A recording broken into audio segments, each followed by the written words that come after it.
একটা গ্রামে একটা কাঠুরিয়া থাকত। ও রোজ দিন জঙ্গলে কাঠ কাটতে যেত। রোজের মতো ও জঙ্গলে কাঠ কাটছিল, তখনই সন্ধে হয়ে যায়। আরে এ কি, আজ তো সময়টা জানতেই পারলাম না। এখন যদি রাত হয়ে যায় তাহলে তো অনেক বড় বিপদে পড়ে যাব। তারপর ও ঘরের দিকে ফেরত যাচ্ছিল, আর তখনই জোরে জোরে বৃষ্টি আরম্ভ হলো। আরে এ কি, হঠাৎ বৃষ্টি কি করে হচ্ছে? কিছুক্ষণ ওই গাছের নিচেই দাঁড়িয়ে যায়। ও তাড়াতাড়ি করে ওই গাছের নিচে গিয়ে দাঁড়িয়ে পড়ে। তখনই ওখান থেকে আজব আজব আওয়াজ শোনা যায়। আরে কেমন শব্দ শোনা যাচ্ছে! হে ভগবান, আমার মনে হয় আজ অনেক বড় বিপদে পড়বো আমি। তখনই বৃষ্টি থেমে যায় আর ও নিজের গ্রামের দিকে চলতে লাগে। তখনই ও অনুভব করলো যে কেউ ওকে তাড়া করছে। ও বারবার পেছন ফিরে দেখে, কিন্তু ও পেছনে কাউকে দেখতে পারে না। তারপর ও আগে যেতে লাগলো। তখনই পেছন থেকে কেউ ওকে নাম ধরে ডাকে, বিরজু, বিরজু, কোথায় যাচ্ছ? বিরজু, বিরজু।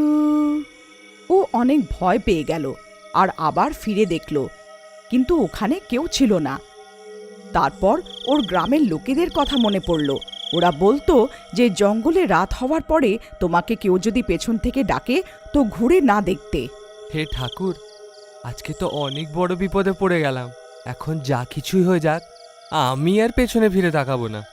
তারপর ও গ্রামের দিকে চলতে লাগলো। তখনই হঠাৎ একটা ডাইনি বীরজুকে তাড়া করতে লাগলো। এই বীরজু, কোথায় যাচ্ছ? আমার কথা তো শোনো, বীরজু। বীরজু অনেক ভয় পেয়ে যায়। আরে এখন কি করি? এই যে, আপনি কে? একটু নিজের নামটা বলবেন? আমি প্রেমলতা। আমি বছরের পর বছর তোমার এখানে অপেক্ষা করছি। একটু আমাকে পেছন ফিরে দেখো তো। আরে না না প্রেমলতা, আজ আমার বাড়ি যেতে দেরি হচ্ছে। আমার বউ আমার জন্য অপেক্ষা করছে হবে হয়তো। আজকে আমাকে যেতে দাও, আমি কালকে আবার আসবো। না না, তুমি আমাকে এরম করে ফেলে যেতে পারো না। তোমাকে আমায় পেছন ফিরে দেখতেই হবে। বীরজু অনেক ভয় পেয়ে যায়। আরে পালাও রে, এ তো কোনো ডাইনি লাগছে। তারপর ও পালাতে লাগে, আর ডাইনি ওর পেছন পেছন যায়। আরে পালাচ্ছিস কোথায় ভিতুরাম? দাঁড়া, তোকে তো আমি এই জঙ্গল থেকে বেরিয়ে যেতে দেব না। আরে পালাও রে, নিজের প্রাণ বাঁচিয়ে পালাও। তারপর ও দৌড়াতে দৌড়াতে দৌড়াতে নিজের গ্রাম পৌঁছে যায়। আরে প্রিয়তমা, দরজা খোলো। আরে আর তাড়াতাড়ি খোলো, আমার পেছনে ডাইনি পড়েছে। আরে আসছি, একটু ধৈর্য ধরো না। জানি না কে এত জোরে জোরে দরজা পেটাচ্ছে। আরে প্রিয়তমা, দরজাটা খোলো, তাড়াতাড়ি খোলো। ওই ডাইনিটা আবার এখানে না চলে আসে। আরে এই মূর্খ মেয়ে, তাড়াতাড়ি দরজাটা খোল। তখন এর বউ দরজা খোলে। বীরজু দৌড়ে ঘরে ঢুকে পড়ে। তাড়াতাড়ি দরজাটা বন্ধ করে দাও, কোথাও ওই ডাইনিটা আমার পেছনে পেছনে এখানে না চলে আসে। হে ভগবান, আপনি ঠিক আছেন তো? আজ তো খুব জোর বেঁচে গেছি। আজকে তো ওই ডাইনিটা আমার পেছনেই পড়ে গেছিল। আপনি ওকে পেছন ফিরে দেখেননি তো? না না, আমি জানতাম যে জঙ্গলে যদি কোনো মেয়ে তোমাকে পেছন থেকে ডাকে তো কখনো ফিরে তাকাতে নেই। কিন্তু আপনাকে তো কাঠ কাটতে রোজ জঙ্গলে যেতেই হবে। এবার কালকে আপনি কি করবেন? যদি আপনি কাঠ কেটে না আনবেন তো শহরে গিয়ে কি বিক্রি করবেন?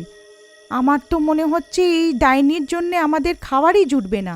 তুমি চিন্তা করো না, এমনি কিছু হবে না। আমি এই ডাইনির ভয় পেয়ে এই জঙ্গল থেকে কাঠ আনা কখনো ছাড়বো না।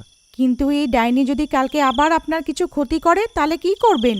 তুমি চিন্তা করো না, আমার কাছে একটা উপায় আছে। তুমি গিয়ে এবারে শুয়ে পড়ো, রাত অনেক হলো। তারপর ওর বউ নিজের ঘরে শুতে চলে যায়। পরের দিন বীরজু আবার জঙ্গলে কাঠ কাটতে যায়। বীরজু ভয় ভয়ে জঙ্গলে পৌঁছায় আর কাঠ কাটতে লাগে। হে ঠাকুর, আজ ওই ডাইনিটা আবার চলে না আসে। তাড়াতাড়ি আমি এই কাঠগুলো এখান থেকে কেটে চলে যাই। এখনো অবধি তো ওই ডাইনিটার ছিটে ফোটাও দেখা যাচ্ছে না। একটা কাজ করি, কালকের যে কাঠগুলো কাটবো সেটাও আজ কেটে নিই, যাতে কালকে আর জঙ্গলে না আসতে হয় আমাকে। তখন লোভের চোটে ও আরও কাঠ কাটতে লাগে। তখনই অন্ধকার হয়ে যায়। আর ভয়ঙ্কর আওয়াজ আসতে থাকে। আরে এ কেমন আওয়াজ আসছে?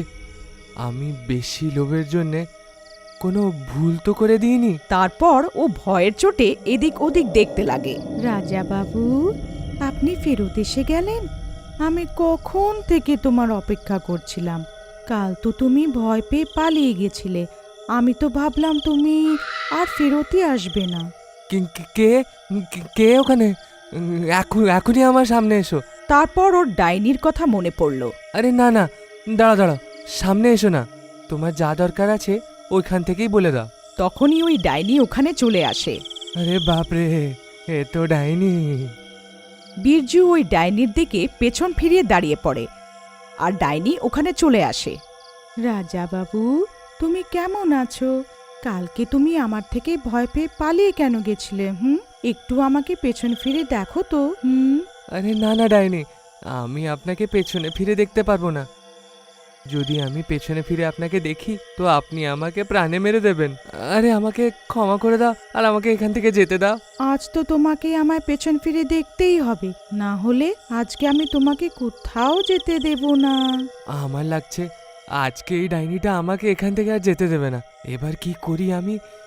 একটা কাজ করি, যে উপায় আমি কালকে রাত্রে ভেবেছিলাম ওইটা আরো একবার নির্বাহ করে দেখি। কে জানে আমার উপায় কাজ করে যায়। ঠিক আছে ডাইনি, আমি আপনাকে পেছনে ফিরে নিশ্চয়ই দেখব, কিন্তু তার আগে আমার একটা শর্ত আছে। কেমন শর্ত? আপনি নিজের চোখটা বন্ধ করে নিন, তারপর আমি তাকাবো।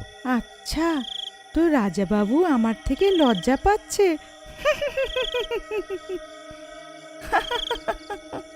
ঠিক আছে রাজাবাবু, আমি নিজের চোখ বন্ধ করছি।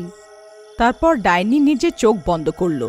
তখনই বীরজু দৌড়ে যায় আর নিজের ঝুলির থেকে একটা আয়না বের করে নিয়ে আসে আর ডাইনির সামনে দাঁড়িয়ে যায়।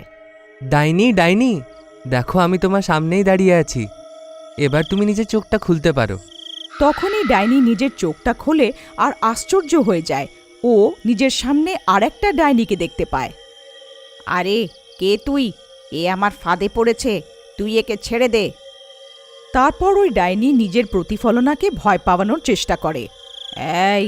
এই জঙ্গলে শুধু আমার রাজ আছে, তুই এখনই এই জঙ্গল ছেড়ে এখান থেকে চলে যা। যতটা ডাইনি ওকে ভয় পাওয়ানোর চেষ্টা করে, ওর প্রতিফলনা ওকে অতটাই ভয় দেখায়। আরে এ তো আমাকে ভয়ই পাচ্ছে না, আমি একে যতটা ভয় পাওয়াচ্ছি এ আমাকে অতটাই ভয় দেখাচ্ছে। এরই ফায়দা উঠিয়ে বীরজু চুপ করে ওই আয়নাটাকে নিচে মাটিতে রাখে আর চুপটি করে ওখান থেকে বেরিয়ে যায় আর ওখান থেকে পালিয়ে যায়। আরে পালাও রে, নিজের প্রাণ বাঁচিয়ে পালাও। মনে হয় আমার উপায়টা কাজ করে গেছে। তারপর ও দৌড়ে দৌড়ে গ্রামে গেল আর গ্রামের লোকেদের সব কথা বলল। ওখানে অন্যদিকে ডাইনি নিজে প্রতিফলনাকে ভয় পাওয়ানোর চেষ্টা করতে থাকে। আরে ভাইরা, জানো তো আমার উপায়টা কাজ করে গেছে। আমি ডাইনিকে আয়না দেখালাম, তো নিজেই নিজের ছায়াকে ভয় পাওয়াচ্ছিল। এবার নিজেই ভয় পাচ্ছে, কারণ ও যত নিজের ছায়াকে ভয় পাওয়ানোর চেষ্টা করে ওর ছায়া ওকে ততটাই ভয় পাওয়ায়। আমার কাছে একটা উপায় আছে, যদি তোমরা সাহায্য করো আমরা সব দিনের জন্য এই ডাইনির হাত থেকে মুক্তি পেতে পারি। তারপর বীরজু নিজের উপায়ের কথা গ্রামের লোকেদেরকে বলে। ঠিক আছে ভাই বিরজু, তোমার উপায়তে আমার দম লাগছে। চলো আমরা এক্ষুনি জঙ্গলের দিকে যাই। সবাই নিজের হাতে একটা একটা আয়না ধরে জঙ্গলের দিকে চলে যায় আর একটু পরে ওখানে পৌঁছে যায়। ডাইনি এখনও নিজের প্রতিফলনাকে ভয় পাওয়ানোর চেষ্টা করে যাচ্ছিল। গ্রামের লোকে ওখানে পৌঁছে নিজের নিজের আয়নাকে সামনের দিকে করে দেয়। এই ডাইনি, তুই এখানে কি করছিস? এটা আমাদের জঙ্গল, তুই এক্ষুনি এই জঙ্গল ছেড়ে চলে যা, নাহলে আমরা সব ডাইনিরা মিলে তোকে মেরে দেব। ডাইনি নিজের সামনে এতগুলো ডাইনিকে দেখে ভয় পেয়ে যায়। হায় রে, এতগুলো ডাইনি কোথা থেকে চলে এলো? এবার লাগছে আমাকে এই জঙ্গল ছেড়ে এখান থেকে যেতেই হবে। তারপর ওই ডাইনি ওই জঙ্গল থেকে পালিয়ে যায়। বিরজু দাদার জয়, বিরজু দাদার জয়। আরে বাহ বিরজু দাদা, আপনার উপায়টা তো কাজ করে গেল। আপনার জন্যে আমরা এই ডাইনির হাত থেকে মুক্তি পেয়ে গেলাম। বিরজু দাদার জয়, বিরজু দাদার জয়।